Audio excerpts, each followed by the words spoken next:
Hello friends, welcome back to my channel. This is Muskan Nargwani और हम लोग बात कर रहे थे about class 10th science subject से chapter number 6 which is life processes.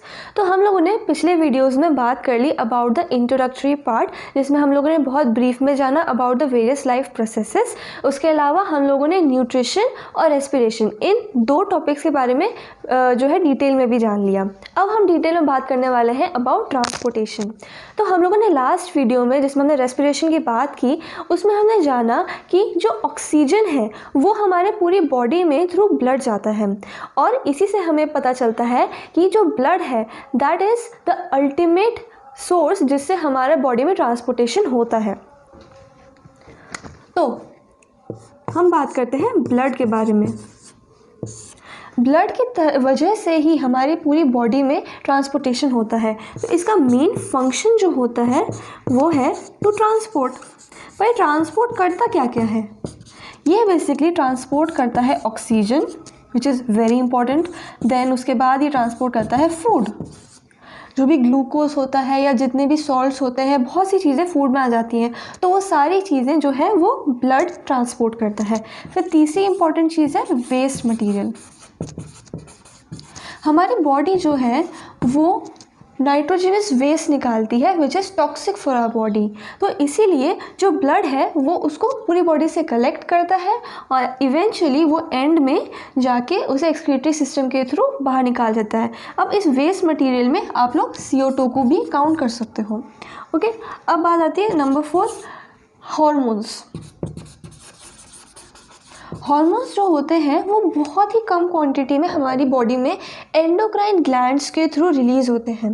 ये जो हॉर्मोन्स होते हैं, एंडोक्राइन ग्लैंड्स का मतलब ये होता है इनके पास कोई डक्ट नहीं होता है जिसके थ्रू जो है वो हार्मोन अपनी जगह पे जा पाए। तो इसीलिए वो जो है वो डायरेक्टली जो है अपना हार्मोन जो उनका सिक्रीशन होता है जिसे हम हार्मोन कहते हैं वो ब्लड में डालते हैं और ब्लड से वो जहाँ पर रिक्वायरमेंट होती है वहाँ पर पहुँच जाता है। तो ये बेसिकली 4 सबसे इम्पॉर्टेंट चीज़ें हैं जो ब्लड ट्रांसपोर्ट करता है। अब ब्लड एक्चुअली है क्या? Blood is actually a tissue. It is a fluid connective tissue. तो ये एक कनेक्टिव टिश्यू है and it is fluid in nature. तो इसीलिए ये it is fluid connective tissue. Simple. अब ये ब्लड बेसिकली बना किस चीज़ से है? तो ये यूजुअली क्या, it is made up of plasma, blood cells and platelets. अब ये प्लाज्मा क्या है? Plasma is a liquid part. इसमें मैक्सिमम पार्ट, ऑलमोस्ट 99% पार्ट जो है प्लाज्मा का दैट इज़ वाटर। अब बात करते हैं ब्लड सेल्स के बारे में। ब्लड सेल्स 2 तरह के होते हैं, red blood cells and white blood cells. Red blood cell जैसे कि हमें पता है इसमें होता है हीमोग्लोबिन से ही जो है ऑक्सीजन हम लोग जो बॉडी में जो है ट्रांसपोर्ट होता है। अब बात करते हैं WBC के बारे में। तो WBC क्या है? WBC is actually responsible for the defence mechanism of the body. WBC में कुछ ऐसे सेल्स होते हैं which are responsible for phagocytosis.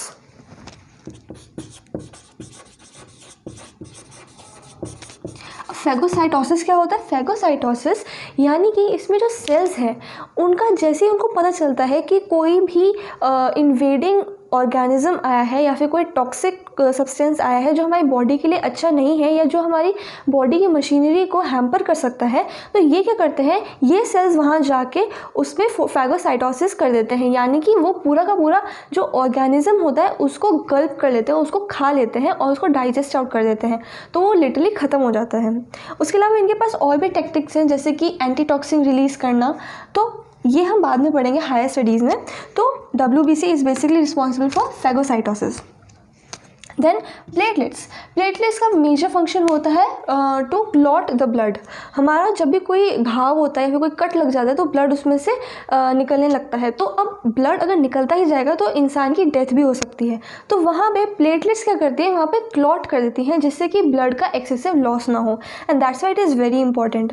अब जब इस ब्लड का इतना इम्पॉर्टेंट रोल है तो इसको पूरी बॉडी में फैलाने के लिए एक पूरा सिस्टम की रिक्वायरमेंट होती है। तो उस सिस्टम में बेसिकली 3 चीज़ों की ज़रूरत होती है। सबसे पहले आता है पंप। पंप यानी कि वो धक्का मारेगा, जो भी ब्लड है उसको आगे जाने के लिए कोई फोर्स प्रोवाइड करेगा जिससे कि वो पूरी बॉडी में जा पाए, जिसका कौन करेगा, पंप करेगा। फिर उसके बाद वी नीड ट्यूब्स। ट्यूब्स किस लिए, अब बॉडी में अगर ब्लड को एफिशिएंटली फ्लो करना है वो किसके अंदर फ्लो करेगा, थ्रू ट्यूब्स। और जो थर्ड चीज़ आती है that is the repair system. अब कहीं भी कोई भी अगर प्रॉब्लम हो जाए, वियर टियर हो जाए या फिर कहीं भी कुछ ब्रेक डाउन हो जाए तो उसको रिपेयर करने की भी जो इस सिस्टम की खुद की जिम्मेदारी बनती है। तो third part is very important which is a repair system. तो अब हम बात करते हैं इन तीनों के बारे में। तो pump is basically the heart. हम सबको पता है हार्ट जो है ब्लड पंप करता है। ट्यूब्स है, यहाँ पर ट्यूब्स का मतलब है वेसल्स, जिसमें आती है हमारी ब्लड वेसल्स यानी कि आर्टरीज, वेन्स एंड कैपिलरीज। और रिपेयर सिस्टम में आ जाता है हमारा लिम्फल सिस्टम, जिसमें लिम्फ नोड्स होते हैं, लिम्फ ग्लैंड्स होते हैं, लिम्फ होता है। इन सब के बारे में हम लोग डिटेल में बात करेंगे। तो सबसे पहले हम लेते हैं about our pump which is the heart. तो ब्लड को हार्ट की ज़रूरत होती है क्योंकि हार्ट जो है एक फोर्स प्रोवाइड करता है, उसे एक धक्का प्रोवाइड करता है जिससे कि जो ब्लड है वो हमारे बॉडी के हर सेल तक जाके पहुँचे। तो बेसिकली हार्ट का जो फंक्शन होता है, जो उसका मेन फंक्शन होता है वो यही है कि वो जो है हमारे ब्लड को पूरे बॉडी में पहुँचाने के लिए धक्का प्रोवाइड करता है, एक फोर्स प्रोवाइड करता है। अब इसका जो फंक्शन है, इसका जो स्ट्रक्चर है वो थोड़ा सा कॉम्प्लेक्स है, तो इसको जानने के लिए हम इसे बहुत सिंप्लीफाइड वर्जन में पढ़ेंगे और ये से मैं समझाने के लिए बता रही हूँ, ठीक है। तो ये जो डायग्राम मैं बनाऊँगी ये इसे समझाने के लिए, इसे अपने एग्ज़ाम में बना के आइएगा। तो ये अगर इसे हम अपना हार्ट ले लें, ये हार्ट है और इसे समझने के लिए है। ये जो हार्ट होता है हमारा, it is always double membrane. इसमें 2 मेम्ब्रेन्स होती हैं, एक ये और ये, जिसे हम कहते हैं पेराकार्डियम। अब ये जो पेराकार्डियम है इसके बीच में एक फ्लूइड प्रेजेंट होता है जिसे हम कहते हैं पेराकार्डियल फ्लूइड। इस फ्लूइड का काम होता है कि हार्ट में अगर हम लोग कोई फिजिकल एक्टिविटी कर रहे हैं और हार्ट को किसी तरह का जर्क लगता है, कोई झटका लगता है, तो ये फ्लूइड जो है हार्ट को प्रोटेक्ट करके रखता है। अब हार्ट में हम ह्यूमंस के अगर हार्ट के बारे में बात करें या जितने भी वार्म ब्लडेड एनिमल्स हैं उनके हार्ट के बारे में बात करें तो हार्ट इज़ 4 चेम्बर्ड। इसमें 4 चेम्बर्स होते हैं, ठीक है। तो ये 2 और ये 2, ये 4 चेम्बर्स हो गए। इसको लेते हैं राइट साइड, ये हो गई लेफ़्ट साइड। अब ये राइट साइड को लेफ़्ट साइड से अलग जो करता है इट इज़ कॉल्ड सेप्टम। ये सेप्टम होता है इनके बीच में। और भी बहुत सी चीज़ें होती हैं पर जितना अभी जानने की ज़रूरत है हम सिर्फ वो पढ़ेंगे। अब ये जो ऊपर वाले जो 2 चैम्बर्स हैं इन्हें कहते हैं ऑरिकल्स। ए का मतलब ऑरिकल्स। और ये जो नीचे के हैं इन्हें कहते हैं वेंट्रिकल्स, ठीक है। अब क्योंकि राइट में है तो ये हो गया राइट ऑरिकल और राइट वेंट्रिकल, ये लेफ्ट में है तो ये हो गया लेफ्ट ऑरिकल और लेफ्ट वेंट्रिकल। अब इसमें यहाँ से एक वेन जुड़ती है जिसे हम कहते हैं वेना कावा, और ये है सुपीरियर वेना कावा। ये सुपीरियर इसलिए है क्योंकि ये जो ब्लड लाती है वो हमारे बॉडी के अपर पार्ट से लाती है। जैसे हमारा हेड हो गया, हमारे आर्म्स हो गए, तो हमारे अपर पार्ट से जो ब्लड लाने का काम है, जो डीऑक्सीजनेटेड ब्लड होता है, वो ये सुपीरियर वेना कावा लाएगी। इसमें हम डिटेल में और पढ़ेंगे, अभी से स्ट्रक्चर समझ लेते हैं। और ये जो है वो नीचे से लाती है, ये है inferior vena cava.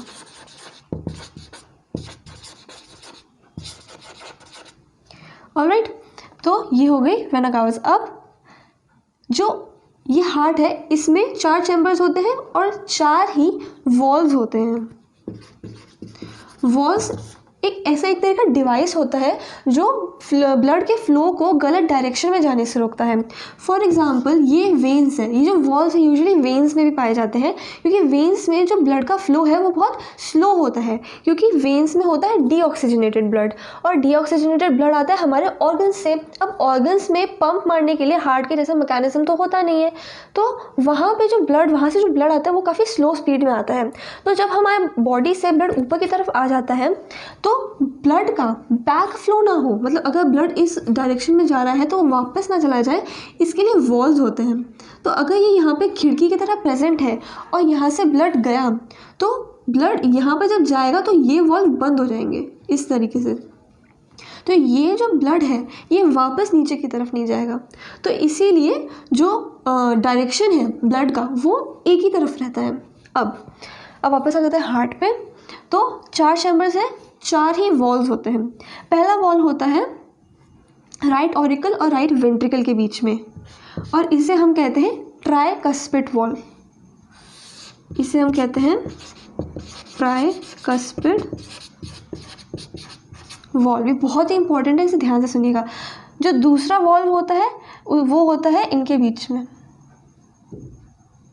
Left auricle और लेफ्ट वेंट्रिकल के बीच में, और इसे हम कहते हैं माइट्रल वॉल्व।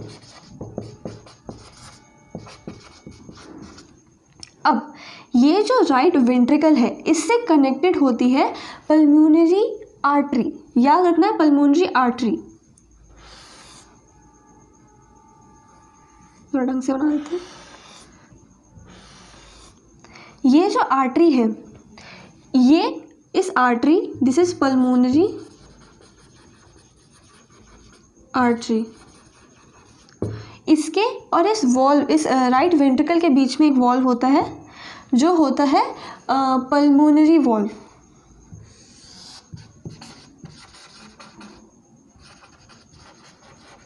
या फिर पल्मोनरी सेमील्यूनर वॉल्व।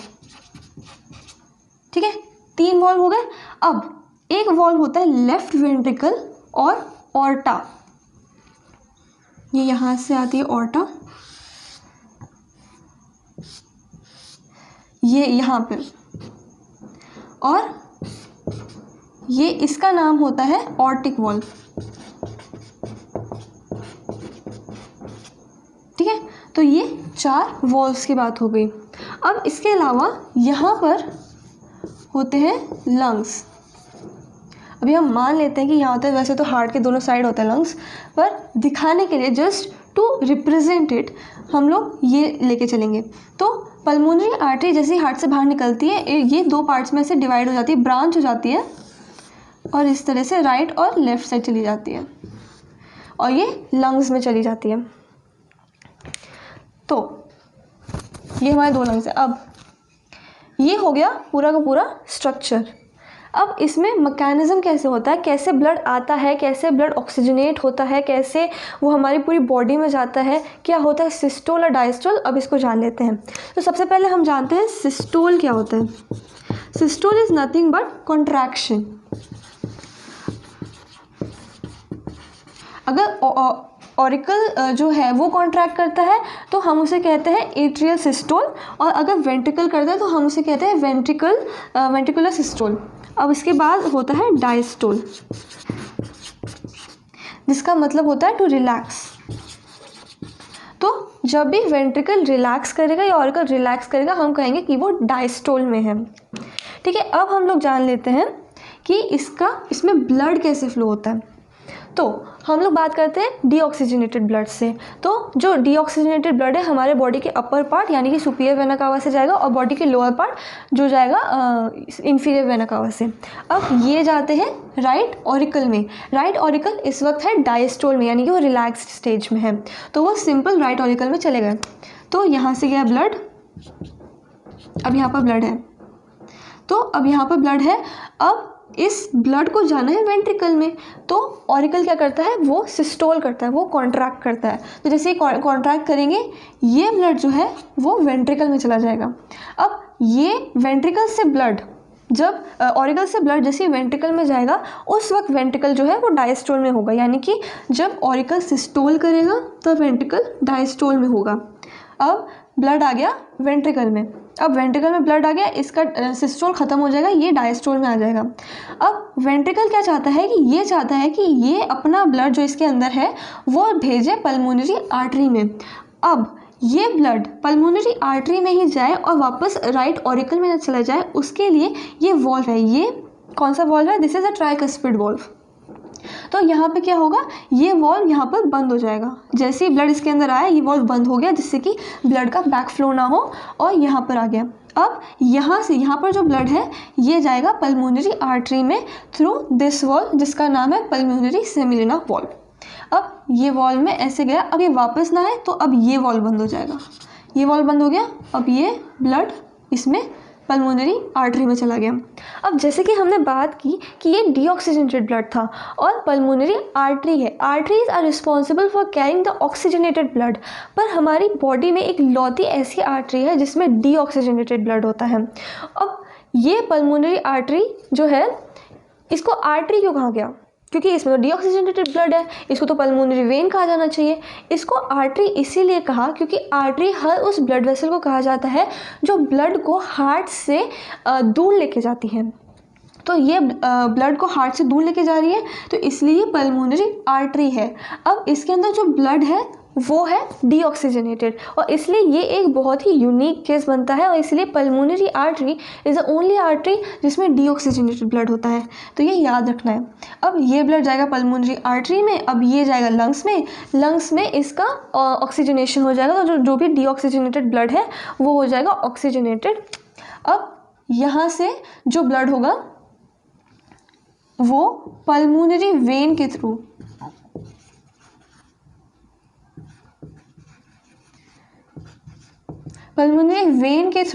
वापस आ जाएगा। अब ये क्योंकि लंग्स में गया, लंग्स में ऑक्सीजनेट हो गया, अब वो जो डीऑक्सीजनेटेड ब्लड है उसमें ऑक्सीजन है, तो मतलब वो ऑक्सीजनेटेड ब्लड है, तो वो लंग्स से पल्मोनरी वेन के थ्रू पहुंच जाता है लेफ्ट ऑरिकल में। ठीक है, तो जैसे ही ब्लड आता है सुपीरियर वेना कावा से राइट ऑरिकल में, वैसे ही पल्मोनरी वेन से ब्लड आ जाता है लेफ्ट ऑरिकल में। अब लेफ्ट ऑरिकल में जैसे ब्लड आ गया तो ये क्या होगा, लेफ्ट ऑरिकल जो होगा वो होगा डायस्टोल में, जैसे राइट ऑरिकल था पहले, ये डायस्टोल में होगा। ब्लड यहाँ पर आया, फिर इसको ब्लड भेजना है लेफ्ट वेंट्रिकल में, तो इसने ज़ोर से प्रेशर लगाया, यानी कि यहाँ पर हुआ सिस्टोल, ये ब्लड गया यहाँ पे थ्रू मित्राल वॉल्व, और ये वॉल्व अब बंद हो गया, ये बंद हो गया, ये आ गया अब डायस्टोल में, ये वॉल्व बंद हो गया, यहाँ पर आ गया ब्लड। अब ये वेंट्रिकल है, अब इस वेंट्रिकल लेफ्ट वेंट्रिकल के थ्रू पूरी बॉडी में ब्लड जाएगा थ्रू ऑर्टा।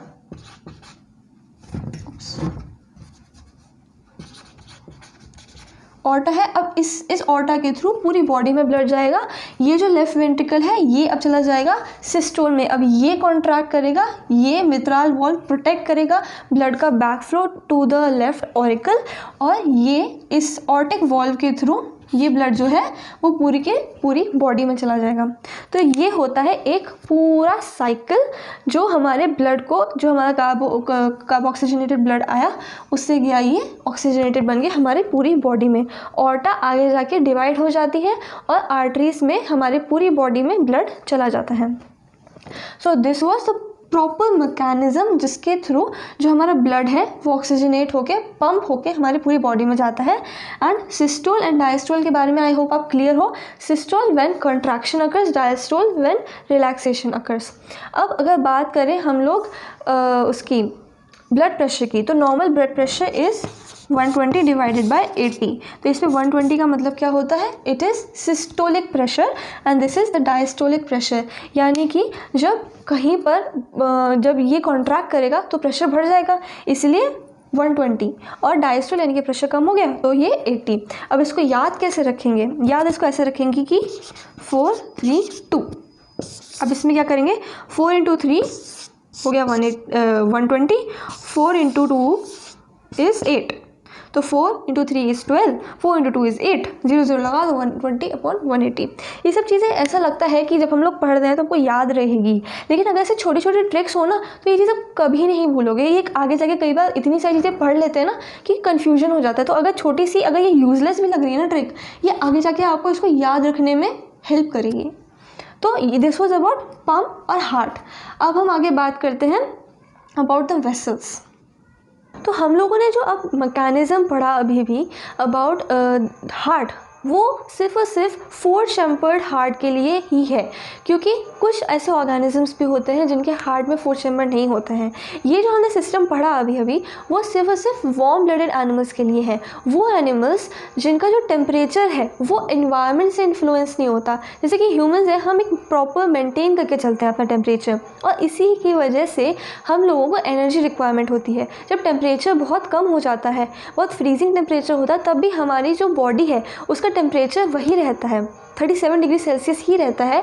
क्योंकि हमारी बॉडी कंटिन्यूसली एनर्जी जो है एनर्जी के थ्रू हीट प्रोड्यूस करती रहती है। तो इसीलिए हम लोगों को काफ़ी ज़्यादा ऑक्सीजन की ज़रूरत पड़ती है ताकि हम जल्दी एनर्जी बना पाएँ, और इसीलिए हमें बहुत ज़्यादा इम्पॉर्टेंट होता है कि हम कम्प्लीटली ऑक्सीजनेटेड ब्लड और डीऑक्सीजनेटेड ब्लड को अलग अलग रखें।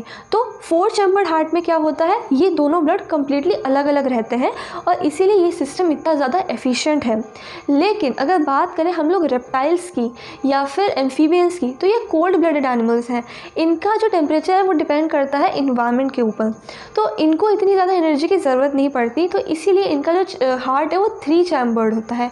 ये ब्लड में थोड़ा सा कार्बन डाइऑक्साइड और ऑक्सीजन की जो मिक्सचर है, जो मिलावट है, उसको जो है सह लेते हैं, तो टॉलरेट कर लेते हैं। तो इसीलिए इन लोग जो एम्फीबियंस और रेप्टाइल्स हैं उनको ये इतना एफिशिएंट सिस्टम की ज़रूरत नहीं होती। और अगर बात करें हम लोग फिशेस की, तो फिशेस में सिर्फ 2 चैम्बर्ड हार्ट होता है। इसमें क्या होता है, सिर्फ सिंगल साइकिल होती है कि जो ब्लड है वो पंप होता है, गिल्स के थ्रू जाता है, गिल्स से जो ऑक्सीजन है वो ब्लड में अब्जॉर्ब हो जाती है, और फिर पूरे बॉडी में ब्लड फ्लो हो जाता है। फिर अगेन वो ब्लड जो है हार्ट में जाता है, हार्ट फिर उसे पंप करता है, पंप करके वो गिल्स में जाता है, गिल्स में फिर जो होता है उसका ऑक्सीजनेट होता है, और फिर वो साइकिल कंटिन्यू होती है।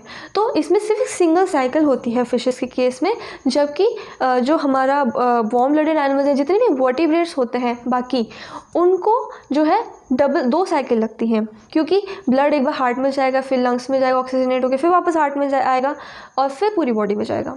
तो इसीलिए हमको 2 साइकिल लगती हैं। तो अब बात करते हैं अबाउट ब्लड वेसल्स। तो ब्लड वेसल्स जो होती हैं वो 3 तरह की होती हैं। एक होती है आर्टरी, एक होती है वेन्स, और एक होती है कैपिलरीज। तो वेन्स और कैपिलरी, जो आर्टरीज और वेन्स होती हैं, इनके बीच में काफ़ी डिफरेंस होता है। तो अब हम इनकी बात करेंगे। तो आर्टरीज वो ब्लड वेसल्स हैं जो ब्लड को हार्ट से दूर लेके जाती हैं, यानी कि अवे। तो जो ब्लड वेसल्स हार्ट से ब्लड को दूर लेके जाती हैं वो है आर्टरीज, और वेन्स जो है वो हमेशा टूवर्ड्स, यानी कि आर्टरीज हमेशा ब्लड को हार्ट से ऑर्गन्स की तरफ लेके जाती हैं, और वेन्स जो है वो ऑर्गन्स से हार्ट की तरफ लेके जाती हैं। अब कैपिलरीज क्या होती हैं? कैपिलरीज एक्चुअली जब आर्टरीज जो हैं वो ऑक्सीजनेटेड ब्लड लेके अपने ऑर्गन्स में जाती हैं, तो ये बहुत छोटे डिवाइड हो जाती हैं, और डिवाइड होकर आर्टेरियोल्स बन जाती हैं, और ये जो है वो हर सेल में चली जाती हैं ताकि ये ईजिली ऑक्सीजन हर सेल को दे पाएँ। फिर जो आर्टरीज हैं वो बहुत सिंगल सेल, मतलब उसकी जो लेयर होती है, जो ये ट्यूब होती है, ये सिंगल सेल की हो जाती है, इतना छोटा हो जाता है ये आर्टरी, और फिर ये आगे जाके बन जाती हैं कैपिलरीज। और फिर कैपिलरीज क्या करती हैं, कैपिलरीज के में ब्लड और सराउंडिंग जो जितने भी स्पेस होती है उनके बीच में जो है वो मटेरियल का आदान प्रदान होता है। इसके बारे में हम बाद में जानेंगे। पर कैपिलरीज जो होती हैं वो सिंगल सेल होती हैं, उनकी जो वॉल होती है वो सिंगल सेल्ड होती हैं, जबकि आर्टरीज की जो वॉल्स होती हैं वो काफ़ी थिक और इलास्टिक होती हैं। थिक और इलास्टिक क्यों? क्योंकि आर्टरीज जो है वो ब्लड को हार्ट से बाकी ऑर्गन्स तक लेके जाती हैं। तो फिर क्या होता है कि आर्टरीज़ के केस में जब ब्लड है वो बहुत तेज़ी से फ्लो होता है क्योंकि हार्ट से आ रहा है, तो इसीलिए इनका थिक होना बहुत ज़रूरी है। और इलास्टिक इसीलिए ताकि जो ब्लड वेसल है उस पर भी अगर प्रेशर पड़े तो वो उसे सह पाए, और थिक इसीलिए कि वो जल्दी से रप्चर ना हो। जबकि वेंस में तो कोई प्रेशर होता नहीं है, तो ये थिन होती हैं और कंपैरेटिवली लेस इलास्टिक होती हैं। इनका फंक्शन हम लोग आगे पढ़ेंगे कैपिलरीज़ का। फिर आर्टरीज़ में जो भी ब्लड होता है उसको हम लोग डिनोट करते हैं थ्रू रेड कलर, और जो वेन्स में होता है उसे हम डिनोट करते हैं थ्रू ब्लू कलर। अब बात करते हैं कैपिलरीज़ के बारे में। तो कैपिलरीज जैसे ये आर्टरी है, ये है आर्टरी, ये आ रही है हार्ट से, ये हार्ट से आ रही है, अब ये किसी ऑर्गन में जा रही है। अब ये यहाँ पे बहुत छोटा छोटा करके इस तरह डिवाइड हो जाती है, और जब ये इस तरह से डिवाइड हो जाती है तो ये ऐसी स्टेज पे पहुँच जाती है जहाँ पर ये सिर्फ 1 सेल थिक हो जाती है, यानी कि इसकी जो बाउंड्री है, जो ये ट्यूब है, ये सिर्फ 1 सेल की रह जाती है, ओनली 1 सेल, तब ये बन जाती है कैपिलरी। कैपिलरीज जैसे ही बन जाती है तब जो ब्लड है, जो सेल्स है और ब्लड है, इनके बीच में जो सामान है, जो भी रिक्वायरमेंट है सेल को, उनके बीच में एक्सचेंज होता है इन कैपिलरीज के थ्रू ही। और फिर बाद में ये चीज़ जब हो जाती है तो यही कैपिलरीज जो है वो जुड़ जुड़ के वेन्स बन जाती हैं, और फिर ये वेन्स जो है ये वापस हार्ट की तरफ चली जाती हैं। तो अब बात करते हैं प्लेटलेट्स के बारे में। प्लेटलेट्स का काम क्या होता है? इनका मेन फंक्शन होता है क्लॉटिंग में। तो होता क्या है, अगर हमारे बॉडी में कहीं भी कट लग जाता है तो वहाँ से जो ब्लड है वो निकलने लगता है, और इसका असर पूरे के पूरे जो हमारा सर्कुलेटरी सिस्टम है उस पर पड़ता है, जो भी ट्रांसपोर्टेशन सिस्टम है उस पर पड़ता है। क्योंकि जहाँ से ब्लड लीक हो रहा है, जहाँ से ब्लड निकल रहा है, वहाँ पर उसकी वजह से प्रेशर कम हो जाता है पूरे सर्कुलेटरी सिस्टम में, जिसकी वजह से पहले तो ब्लड लॉस हो रहा है जो कि हमारे बॉडी के लिए बहुत ज़्यादा हार्मफुल है। सेकेंडली जो ब्लड है उसकी एफिशिएंसी कम हो जाती है पूरे बॉडी में फ्लो करने की, तो ये चीज़ बड़ी हार्मफुल हो जाती है। तो प्लेटलेट्स क्या करते हैं, वो उस साइट पे जाते हैं जहाँ पर भी कट लगा है, और वहाँ पे एक क्लॉट बना देते हैं जिससे कि ब्लड का लॉस नहीं होता है। ये हमारे बॉडी का खुद का मैकेनिज़्म होता है, और इसमें काफ़ी सारे स्टेप्स होते हैं, काफ़ी सारे इसमें प्रोटीन्स वगैरह यूज़ होते हैं, थ्रोम्बोकाइनेस वगैरह, वो सब आगे पढ़ेंगे बाद में कभी। पर बेसिकली अगर मेन फंक्शन पूछा जाए प्लेटलेट्स का तो दे हेल्प इन क्लॉटिंग। अब हम बात कर लेते हैं लिम्फ के बारे में। लिम्फ का दूसरा नाम होता है टिश्यू फ्लूइड। तो अगर हम इससे बात करें तो लिम्फ जो है वो बनता कैसे है, तो हमने अभी अभी बात की कैपिलरीज़ की। ये जो कैपिलरीज़ हैं ये बहुत ही पतली होती हैं, they are basically single celled, इनकी जो वॉल होती है वो सिंगल सेल की बनी होती है। तो ये जो कैपिलरीज़ हैं, जब इनके थ्रू जो ब्लड है उसका कुछ पार्ट जो है इंटरसेल्युलर स्पेसेस में चला जाता है, और ये ब्लड का कौन सा पार्ट होता है, इसमें आता है बेसिकली प्लाज्मा और protein. It's kind of blood but it is colourless, मतलब इसमें कोई कलर नहीं होता क्योंकि इसमें आरबीसीज प्रेजेंट नहीं होते हैं, तो इसमें प्लाज्मा होता है और प्रोटीन्स होते हैं। फिर इंटरसेल्युलर स्पेसिस से ये चले जाते हैं लिम्फेटिक कैपिलरीज़ में, ये जाते हैं लिम्फेटिक कैपिलरीज़ में, और यहाँ से ये चले जाते हैं लिम्फ वेसल में।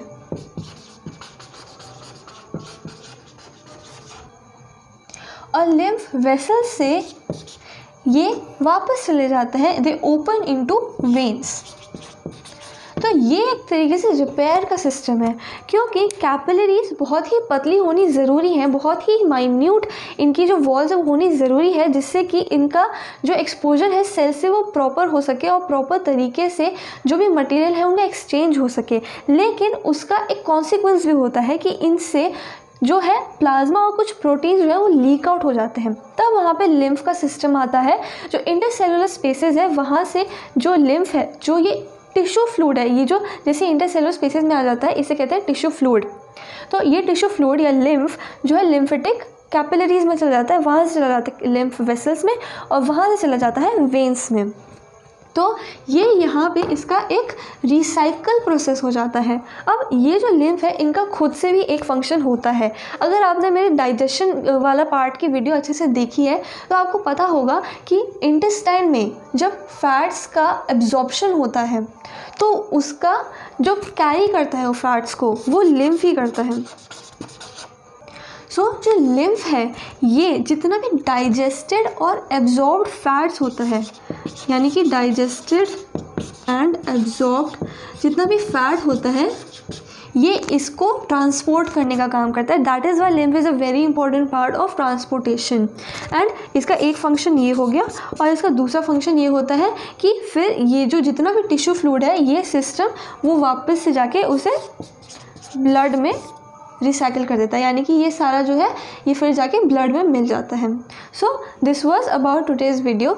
अगर आपको मेरा वीडियो अच्छा लगे तो इसे लाइक करें, अपने दोस्तों के साथ शेयर करें और मेरे चैनल को सब्सक्राइब करें मेरे लेटेस्ट वीडियो की नोटिफिकेशन पाने के लिए। आपको ये वीडियो कैसा लगा ये मुझे कमेंट सेक्शन में ज़रूर लिख के बताएं और कोई भी क्वेरी है तो कमेंट सेक्शन में ज़रूर पूछें। अब हम मिलेंगे नेक्स्ट वीडियो में। Till then stay safe and keep learning.